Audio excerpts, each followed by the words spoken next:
And my next guest has some concerns of his own about Disney. He just lowered his Q3 earnings estimates by nearly 10%. Writing in a recent note, Disney is in the midst of a difficult period with parks traffic slowing and an ESPN Hulu breakup underway. Joining me here on set is Barton Crockett, senior research analyst at Rosenblatt Securities. Welcome.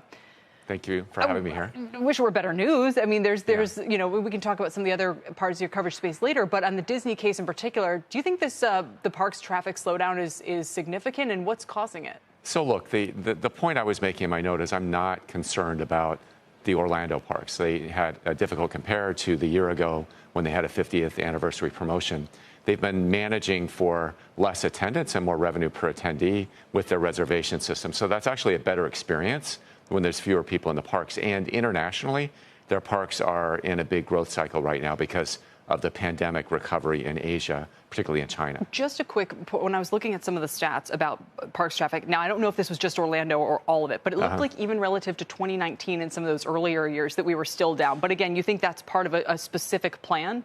Sure, it's part of a plan. I'm not sure, you know, those numbers have not been reported by the company. There's a lot of chatter out there, and we'll see what we get in terms of numbers. But I do believe that the international growth is meaningful. And I think that the per cap growth is meaningful. And I think the crowds have been managed with a reservation system that spaces people into shoulder periods so that it's a better experience all around and better for the brand. So if international is so important, what is the kind of news about this India divestiture? Is this Star India or is it Hotstar? Just explain to me what you think strategically is going on. So look, the company has not announced anything. We've only seen the press reports that you've seen.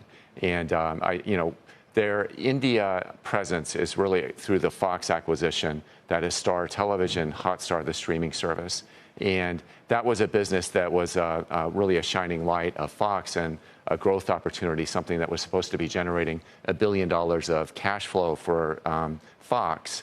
And then it appears from this journal report that they're expecting way less than that, trending down 50%. What? This year to a $100 million number and maybe a loss next year.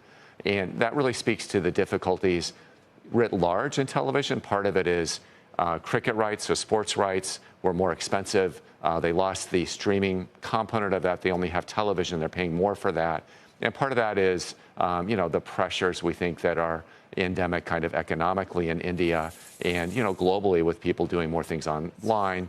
And part of that is reflected there. That is fascinating because I remember when that acquisition happened and this India piece when business was talked about, and I wasn't sure if they were spinning it out of strength or weakness. So this kind of answers that. Yeah. What about the more strategic questions about Hulu and all the rest of it? I mean, Bob Iger has some big decisions to make. Yeah. Look, we continue to have a buy rating on Disney, and we think that they have tremendous, non-paralleled kind of assets.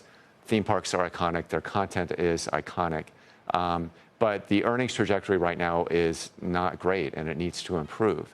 And I think that the stock works one of two ways. Either this, management regime figures it out and the trajectory improves, or there's going to be pressure to break up Disney. And, it's one way or the other. Our base case is that it's not broken up. But if it were, I think that the stock right now fairly reflects the value of the content, the value of the theme parks, and the rest of it you're really not paying anything for.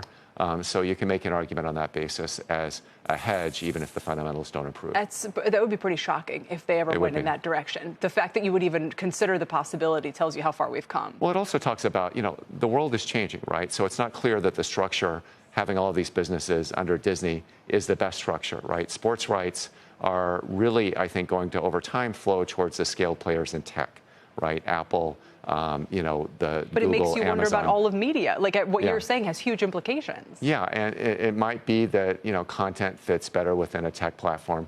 Theme parks fit better kind of independently. That might be the better future. This team's challenge right now is to prove that that's not the case, because I don't think that's what they want to do. I don't think that's on the table today. But if they don't have success, it will be.